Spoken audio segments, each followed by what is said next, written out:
Assalamualaikum warahmatullahi wabarakatuh. Waalaikumsalam warahmatullahi wabarakatuh. Yang saya hormati Bapak Ibu Guru dan yang saya banggakan teman-teman seperjuangan satu kelas.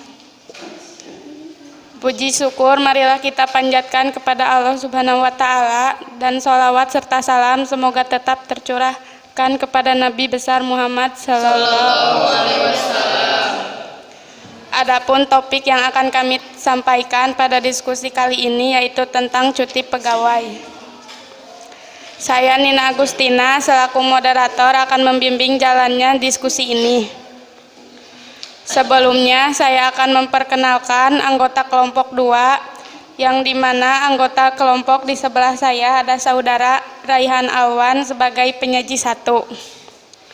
Lalu ada saudari Ilma Salsabila sebagai penyaji 2. Di sebelah kanan saya ada saudari Saila Ruwita sebagai penyaji 3 dan 4. Dan ada Nenden Fitriani sebagai notulen. Rangkaian acara yang akan kita lewati pada diskusi ini antara lain pembukaan, penyajian materi, sesi tanya jawab, penutup. Acara yang pertama yaitu pembukaan. Marilah kita bersama-sama mengucapkan basmalah. Bismillahirrahmanirrahim. Kita masuk ke acara selanjutnya yaitu penyajian materi. Saya memberi kesempatan kepada penyaji materi 1 terlebih dahulu untuk menyampaikan materinya. Waktu dan tempat dipersilahkan. Baik, terima kasih kepada saudara moderator yang telah memberikan saya waktu sebagai penyaji untuk menyampaikan materi saya mengenai definisi cuti menurut para ahli.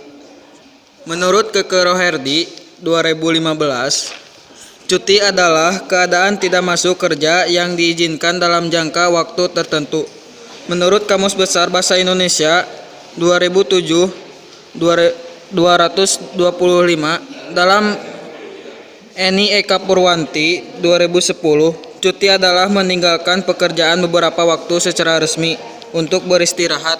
Terima kasih. Baik, saya lemparkan kepada penyaji 2 untuk melanjutkan materi. Baik, terima kasih atas waktunya. Saya akan menyampaikan materi tentang macam-macam cuti. Cuti bagi PNS terbagi menjadi 5 macam. Yang pertama cuti tahunan, kedua cuti besar, ketiga cuti sakit, keempat cuti bersalin, yang terakhir cuti karena alasan penting. Terima kasih. Baik, terima kasih atas waktunya. Saya akan menyampaikan materi yang ketiga terlebih dahulu, yaitu tentang contoh cuti pegawai. Contoh yang pertama, contoh cuti tahunan adalah cuti yang diberikan kepada PNS yang telah berjasa atau mengabdi di perusahaan tersebut selama kurang lebih 1 tahun. Setiap tahun diberi masa cuti selama 12 hari dan cuti tersebut bisa diambil atau digunakan secara terpisah, atau misalnya bulan ke-1 3 hari, bulan ke-2 2 hari, dan seterusnya sampai masa cuti 12 hari itu habis selama 1 tahun. Contoh cuti besar. Yang kedua, contoh cuti besar adalah jika PNS mengambil cuti besar yang lamanya 3 bulan, maka PNS tersebut tidak berhak mengambil cuti tahunannya di tahun yang bersangkutan. Yang ketiga, contoh cuti sakit adalah cuti bagi PNS yang sakit yang telah memberitahu alasannya dan mendapatkan izin tertulis dari pejabat yang berwenang. Jika lama sakit 12 hari harus memberitahu alasannya. Jika lebih dari 14 hari harus melampirkan surat sakit dari dokter. Dan jika lebih dari 15 hari sampai 1,5 tahun harus melampirkan surat dari dokter yang ditunjuk atau yang menangani sakit tersebut. Dan jika belum sembuh juga, PNS akan diberhentikan dari jabatannya dan diberi uang tunggu jika ada harapan untuk sembuh. Dan jika tidak ada harapan sembuh, maka akan diberhentikan dengan hormat. Yang keempat, contoh cuti bersalin. Yang diberikan kepada PNS wanita, cuti berlaku untuk persalinan pertama, kedua, dan ketiga. Untuk anak keempat dan seterusnya, cuti diberikan di luar tanggungan negara. Lama cuti bersalin diberikan 1 bulan sebelum persalinan dan 2 bulan setelah persalinan. Yang kelima, contoh cuti karena alasan penting adalah cuti dengan alasan ada anggota keluarga yang meninggal dunia, lalu PNS tersebut harus mengurus hak anggota keluarganya yang meninggal itu. Dan alasan kedua, PNS tersebut akan melangsungkan perkawinan pertamanya. Lama cuti diberikan maksimal 2 bulan. Sekian materi contoh cuti pegawai. Yang selanjutnya saya akan menjelaskan tentang definisi kesimpulan dari diskusi kali ini dan definisi cuti pegawai menurut kelompok kami. Jadi pertama itu cuti adalah keadaan tidak masuk kerja yang diizinkan dalam jangka waktu tertentu. Cuti juga penting diberikan bagi pegawai agar pegawai dapat beristirahat setelah bekerja untuk menstabilkan fisik dan mental atau untuk menjamin kesegaran jasmani dan rohani agar tidak stres oleh pekerjaan dan dapat meningkatkan produktivitas kinerja pegawai dalam perusahaan. Baik, terima kasih. Itu saja kesimpulan dan definisi dari kelompok kami.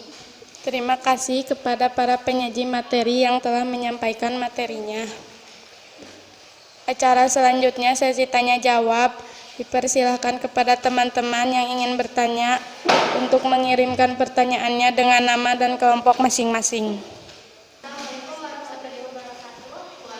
Waalaikumsalam warahmatullahi wabarakatuh. Perkenalkan, nama saya Rini Astari dari kelompok 4. Saya akan mengulangi pertanyaan kepada kelompok 1. Kelompok 2. Apakah cuti itu bisa meningkatkan produktivitas? Sekian dari saya. Wassalamualaikum warahmatullahi wabarakatuh. Assalamualaikum warahmatullahi wabarakatuh. Perkenalkan, nama saya Nenek Eni dari kelompok 1. Saya akan memberikan Apakah pertanyaan cuti kepada itu dapat apakah cuti yang sebelumnya belum diambil bisa diambil di lain waktu atau dapat diganti dengan uang atau yang lainnya? Sekian, terima kasih. Assalamualaikum warahmatullahi wabarakatuh. Waalaikumsalam warahmatullahi wabarakatuh.